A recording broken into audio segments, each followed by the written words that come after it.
Hey guys, welcome back to my channel. आप सुन रहे थे मेरे साथ शाह उमर की परी। शाह उमर की परी भाग 46। शहर धनबाद में आशिफ का बुरा रवैया परी के मम्मी पापा को अंदर तक हिला देता है। वे दोनों एक साथ सोफे पर बैठकर रो रहे होते हैं। न जाने अब क्या होगा। जिस बेटी को हमने बचपन में नाजों से पाला, आज उसकी ऐसी हालत मुझसे नहीं देखी जाती। आप कुछ करिए ना।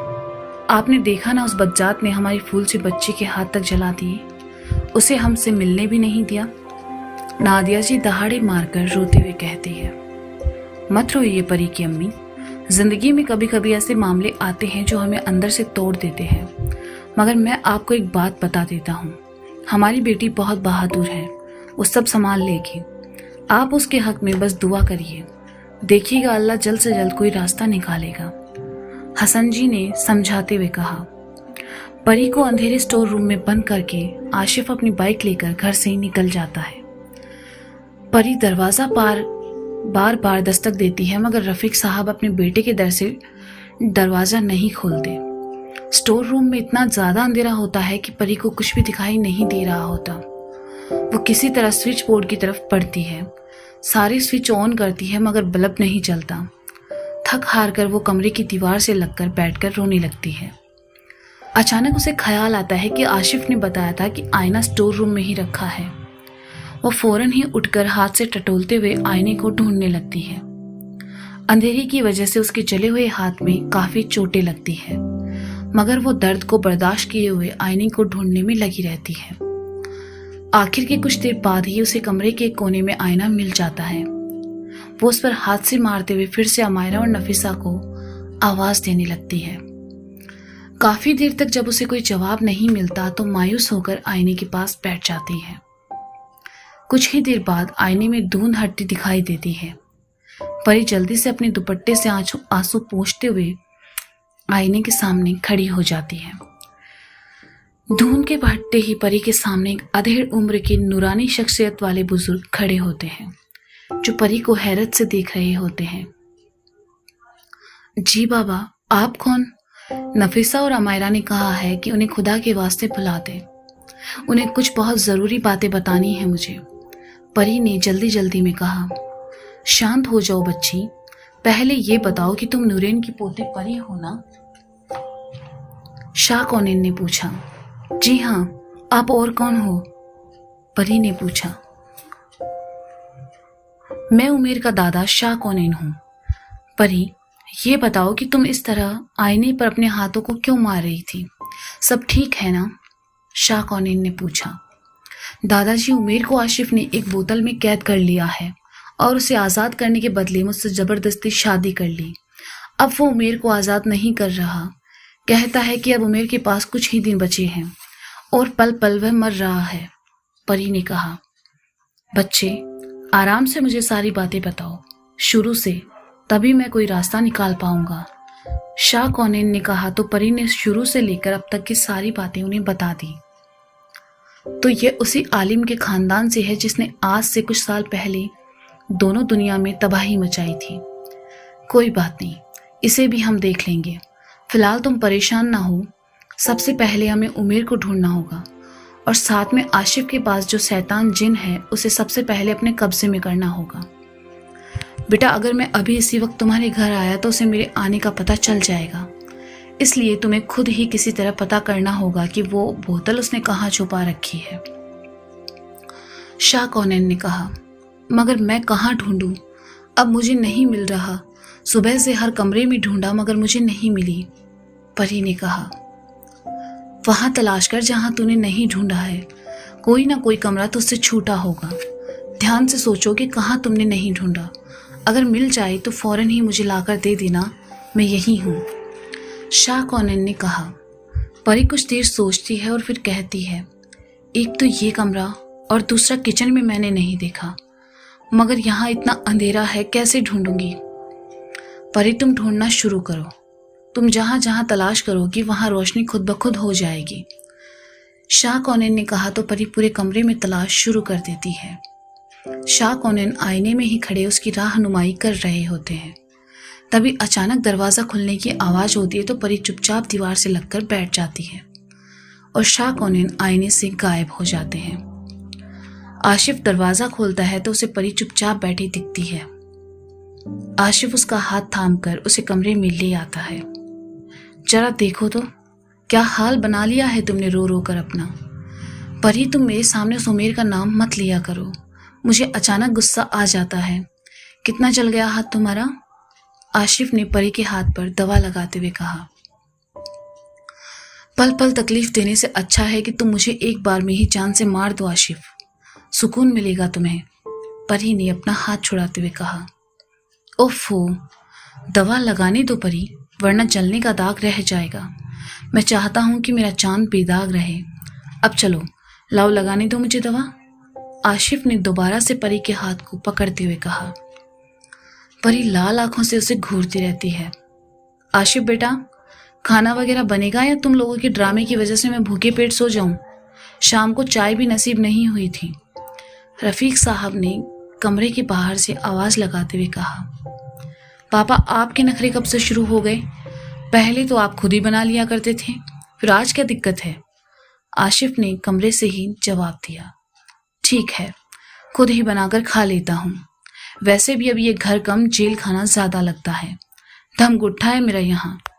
रफीक साहब बड़बड़ाते हुए किचन की तरफ चले जाते हैं। जाओ, जाकर खाना बनाओ, भूख लगी है मुझे भी। और सुनो, जरा अच्छे से बनाना, कल सब्जी में नमक कम था। आशिफ ने कहा तो परी किचन में चली जाती है, जहां रफीक साहब पहले से सब्जी काट रहे होते हैं। चाचा, आप रहने दो, मैं बना देती हूँ, परी ने कहा तो रफीक साहब चुपचाप सब्जी छोड़कर बाहर हॉल में आकर टीवी देखने लगते हैं। अचानक परी को शाह कौनैन की बात याद आती है कि जहां नहीं देखा वहां तलाश करो। परी खाना चढ़ाकर किचन के सारे बर्तन के कपबोर्ड को खोल खोल कर देखती है, मगर उसे वहां कुछ भी नहीं मिलता। मायूस होकर वो खाना बनाना कंप्लीट करके खाना लगाती है। जब दोनों बाप बेटे खा चुके होते हैं तो परी सारे बर्तन सिंक में रखकर धोने लगती है। हाथ जला हुआ होने के कारण उसे दर्द और जलन भी हो रहा होता है। अचानक उसकी नजर किचन में सबसे ऊंची वाली कपबोर्ड पर पड़ती है। परी चुपके से चेयर लाकर उसे खोलती है तो उसमें खाली बोतल भरे होते हैं। परी एहतियात से एक एक करके सारे बोतल चेक करती है। अचानक उसकी नजर कोने में पड़े छोटे से बोतल पर पड़ती है। जब परी उसे उठाती है तो उसे उसमें उमेर दिख जाता है। परी की खुशी की इंतहा नहीं होती। वो जल्दी जल्दी सारे बोतल को वापस उनकी असल हालत में रखती और उमेर वाले बोतल को अपने कपड़ों में छुपाते हुए स्टोर रूम में ले आती है। शाह कौनैन फौरन हाजिर हो जाते हैं। दादाजी, लीजिए, मिल गया उमेर, आप इसकी जान बचा लीजिए, मैं जाती हूँ, वरना आशिफ को शक हो जाएगा। परी ने आईने से बोतल शाह कौनैन को थमाते हुए कहा। शाबाश मेरी बच्ची, शैतान कितना भी ताकतवर क्यों ना हो, उस रब के आगे किसी की नहीं चलती। एक बात और, तुम्हें उमेर के बचे वो कपड़े भी तलाश करने होंगे जिसे वो आलिम जलाकर उमेर को मार रहा है, शाह कौनैन ने कहा। मगर दादाजी, उन कपड़ों के बारे में मुझे कुछ नहीं पता। अगर मिले तो ठीक, वरना हम कोई और रास्ता निकालेंगे। फिलहाल तुम अब जाओ, मैं उमेर को इस बोतल से निकालता हूँ, शाह कौनैन ने कहा तो परी स्टोर रूम से निकल जाती है। जैसे ही वो दरवाजे को लगा रही होती है, उसके सामने आशिफ खड़ा होता है। तुम स्टोर रूम में क्या कर रही थी? कुछ नहीं, बस वो मेरी इयररिंग्स गिर गई थी, उसी को ढूंढ रही थी, परी ने थोड़ा अटकते हुए कहा। मगर तुम्हारी इयररिंग तो तुम्हारे कानों में ही है, आशिफ ने परी के कान की तरफ इशारा करते हुए कहा। अच्छा, मुझे लगा गिर गई है, इसलिए मैं ढूंढ रही थी। मैं चाय बनाने जा रही हूँ, पियोगी तुम? परी ने कहा। हाँ, बना दो, पी लूंगा, और हाँ, पापा को भी दे देना, आशिफ ने कहा तो परी खामोशी से उसके सामने से निकलकर किचन में चाय बनाने चली जाती है। आज उस पर इतने जुल्म होने के बावजूद परी सुकून महसूस कर रही थी, क्योंकि आज उसका उमेर आज़ाद हो जाएगा। आशिफ चाय पीकर दूसरे कमरे में जाता है और अपने अमल में लग जाता है। सामने अलमारी से वह उमेर के कपड़ों से बनी बत्ती को दिए में डालकर जलाता है और फिर वहीं बैठकर घंटों ध्यान लगाकर कुछ पढ़ता है। परी दरवाजे से झांक कर सब देख रही होती है। जब आशिफ अपना काम करके कमरे में सो जाता है तो परी जल्दी से बेड पर आकर सोने की एक्टिंग करती है। जब आशिफ गहरी नींद में चला जाता है तो परी आहिस्ता से उठकर उसी कमरे में जाती है जिसमें आशिफ कुछ देर पहले दुआ पढ़ रहा था। दूसरी दुनिया, जाफरान कबीला। शहजादे इरफान, अमायरा, मरियम, नफीसा और हनीफ के साथ उमेर के घर पहुंचते हैं, जहां उन्हें शाह कौनैन दिखते हैं जो कि आईने में किसी से बातें कर रहे होते हैं। दादा अब्बू, आप किससे बातें कर रहे हो? नफीसा ने पूछा। आ गए तुम सब। बेटा, हम सब का डर सही निकला। उमेर को उस आलिम ने किसी बोतल में कैद कर रखा है, शाह कौनैन ने कहा। हम सब अंगूठी में परी को देख रहे थे, इसलिए हम सब यहाँ आए हैं, अमायरा ने कहा। तो शाह कौनैन ने उन सब को सारी बातें बता दी। उस आलिम को तो मैं छोड़ूंगा नहीं। मैं वैसे भी इसके खानदान को खत्म करना चाहता था। नाक में दम कर रखा है इन्होंने, शहजादे इरफान ने कहा। रुक जाओ, हम सब मिलकर उसे सबक सिखाएंगे। उससे पहले उमेर मिल जाए, बस परी उसे ढूंढ रही होगी, शाह कौनैन कहते हैं। हनीफ, तुम महल जाकर अब्बा और शाहजैद को ले आओ, शहजादे इरफान ने कहा। तो हनीफ फौरन ही चला जाता है। कुछ ही देर में सबको अपने साथ लेकर आता है। सब खामोशी से बैठे परी का इंतजार कर रहे होते हैं। तभी आईने पर दस्तक होती है तो शाह कौनैन सामने जाते हैं और दूसरी तरफ से परी बोतल उन्हें थमा देती है। या अल्लाह दादा अब्बू, उमेर भाई को सालिम ने इतने छोटे बोतल में कैद रखा है, निकालिए इन्हें जल्दी, नफीसा ने कहा। शाह कौनैन उमेर को बोतल से निकालकर बिस्तर पर लेटाते हैं। उमेर सूख कर काटा हो चुका होता है।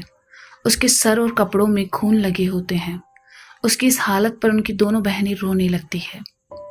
उमेर मेरे बच्चे, आंखें खोल, देख तू अपनी दुनिया में है, अपनों के पास, शाह कौनैन उमेर के गालों पर हल्के से थपथपाते हुए कहते हैं।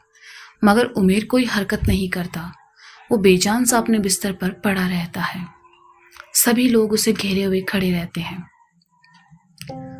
मैंने हमेशा इसे मारा, पीटा, डांटा, कभी भी प्यार नहीं दिया, क्योंकि मुझे डर लगा रहता था कि अगर ये इंसानी दुनिया में गया तो कभी वापस लौटकर नहीं आएगा। और आज वही हुआ। मेरा बेटा मेरे सामने अधमरा सा पड़ा है। शहंशाह फरहान, अब आप ही बताओ हम क्या करें? मेरा बेटा मर रहा है, शाहजैद ने रोते हुए कहा।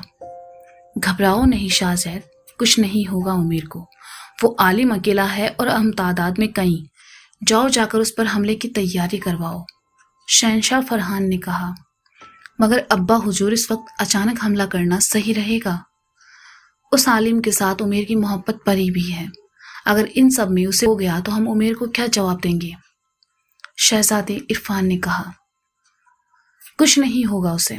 हमारी दुश्मनी उस आलिम आशिफ से है, उसके अलावा किसी को कोई नुकसान नहीं होगा, शहंशाह फरहान ने कहा।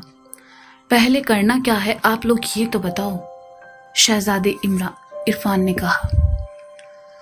उस आलिम के कब्जे में एक खबीस जिन है, पहले उसे पकड़ कर लाओ, उसके बाद उस आलिम के टुकड़े मैं अपने हाथों से करूंगा। उसने मेरे पोते को जान से मारने की एक साजिश रची। न जाने हम उससे बताएंगे मौत कैसी होती है, शाह कौनैन ने गुस्से में कहा। बेटी अमायरा, उमेर के कपड़े निकालकर हनीफ को दो। हनीफ बेटा, तुम उमेर के कपड़े बदल दो, तब तक मैं हकीम साहब को लेकर आता हूँ उमेर के इलाज के लिए, शाहजैद ने उमेर के सर को सहलाते हुए कहा।